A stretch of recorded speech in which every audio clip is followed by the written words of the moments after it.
Hey sports card fans, it's John Wade Boggs fan. Hope you're all doing well and welcome back to another video in which I choose my top 5 favorite cards of a particular player.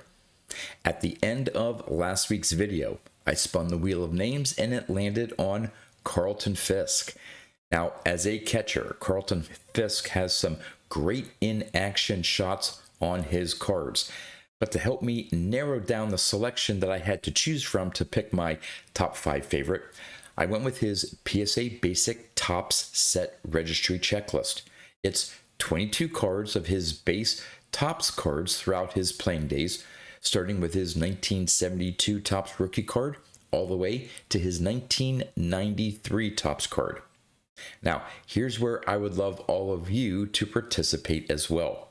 In the description of this video, I'll have a link to the PSA Basic Topps Set Registry Checklist.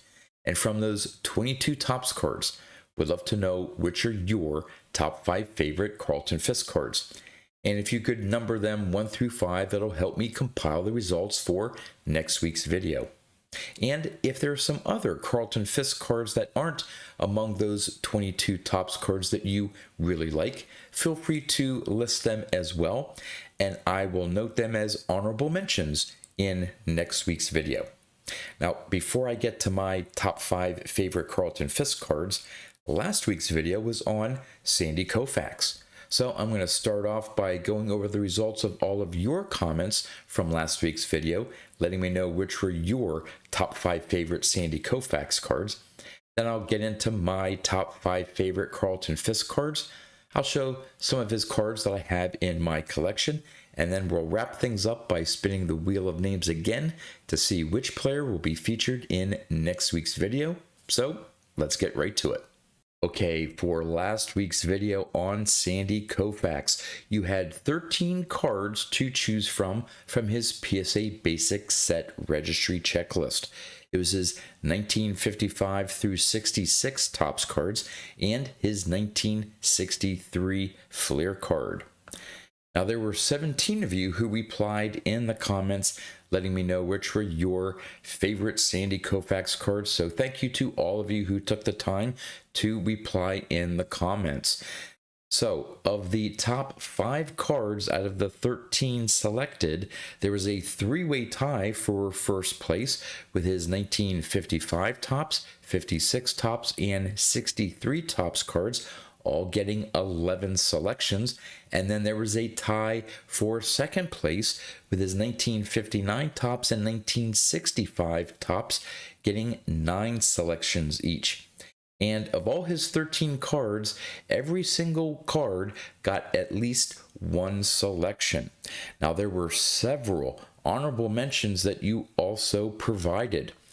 They included his 1964 Aurora Vision record, his 1964 Topps Giants card, his 1964 Topps League Leaders card, also featuring Don Drysdale, his 64 Topps Stand-Up, his 1964 Tropicana Motel postcard, his 1965 Topps League Leaders, and then we had some modern cards.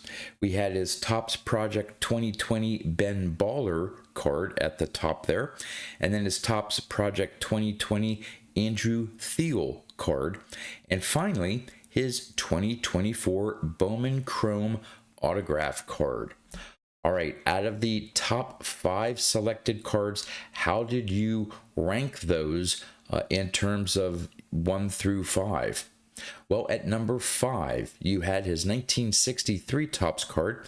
I had that also as my number 5 card. At number 4, you had his 1956 Topps card. I did not have that as part of my top 5. I believe I had the 1963 Fleer card in my top 5. And number 3 was his 1965 Topps card, which I had as my second favorite. In second place, you had his 1959 Topps card, which I had as my 4th favorite. And we were in agreement that his 1955 Topps was your favorite Sandy Kofax card. All right, on to Carlton Fisk. Again, we're working off of or selecting from his 22 cards from his PSA Basic Top Set Registry checklist, his 1972 through 1993 Topps cards. And at number 5, I decided to go with his 1978 Topps card. Now, I don't always select the 78 Topps card of a player, but it's not an in-action shot of Carlton Fisk, but there's something about that image of him, the uniform that they wore sort of in the mid 70s there, the overall design, of course, of the 78 Topps set. You have the All-Star shield there in the top left corner. To me, just a great looking card. At number 4, I went with his 1979 Topps card. A little bit different from his other in-action cards throughout his 22 card Topps run, but I just love that extra AL All-Star banner at the bottom. And again, you have that same uniform that the Red Sox wore in the mid to late 70s. And I think it's just a pretty cool in-action shot of him swinging the ball, preferably in play.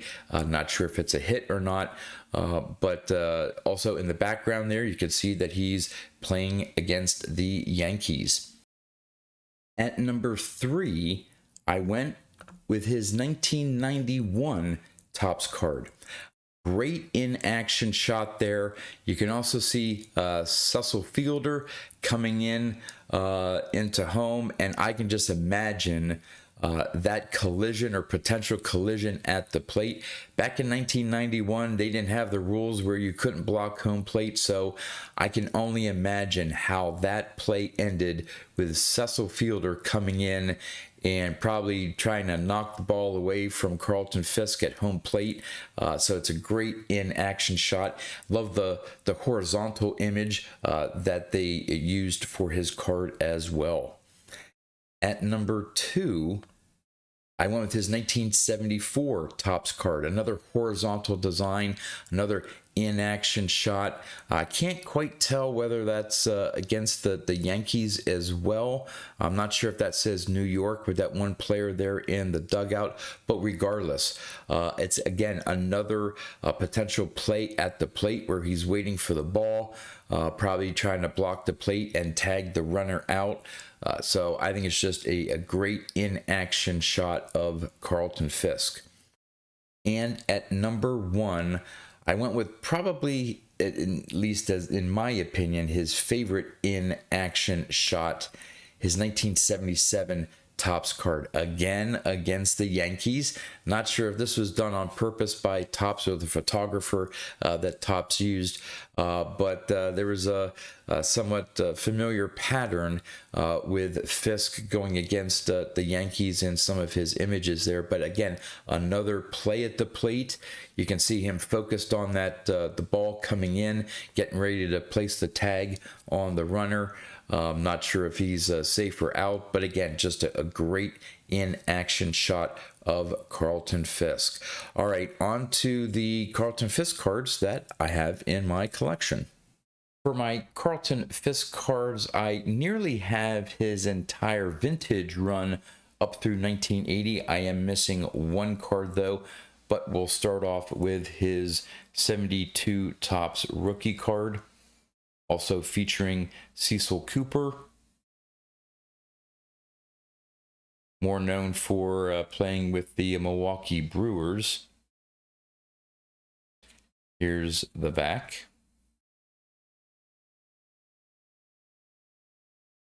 Then the one card I am missing is his 73 Topps card, but I have his 74 here.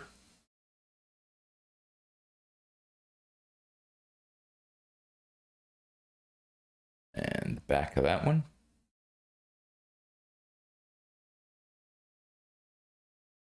His 75 spring training photo there. You can tell by the background. Got the AL All-Star down at the bottom there. Nice color combination that they used for the Red Sox players. Although I think I was told I say that, and I think someone pointed out for the 75 set that all the all-star cards had the same yellow and sort of reddish orange color scheme to it. So correct me if I'm wrong in the comments, but I think someone pointed out that all the all-stars had the same color scheme in the 75 set. Here is the back.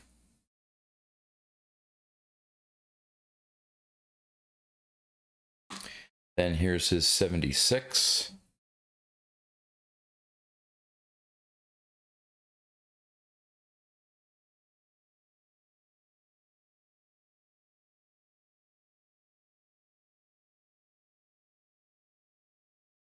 His 77. Again, just love that image. And the back of that one.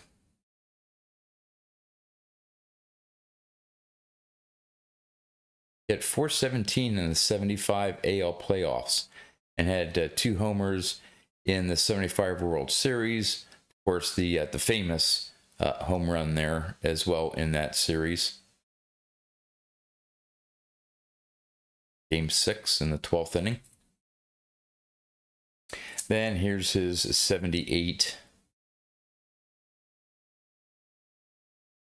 I don't know, just that image there just sort of shows his grit and tenacity that he had as a catcher. I don't know, there's just something about that image. It's a unique type of image. It's not posed.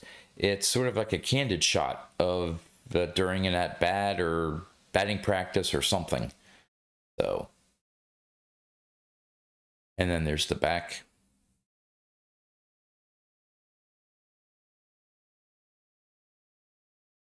Two more here. I have his 79 tops.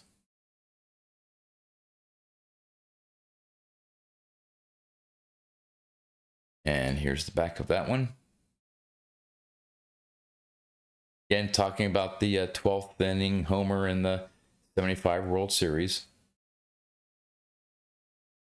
And finally, his 1980 tops card. Again, not necessarily an in-action shot. It's not a posed image as well. So another candid shot like his 78 tops card. And here's the back. All right, would love to know what you think about the Carlton Fisk cards that I have in my collection. And now let's get to the Wheel of Names to see which player is going to be selected for next week's video. All right, there are 16 names left on the Wheel of Names to choose from, and there are some great players left to be chosen. So let's spin the wheel and see who gets selected.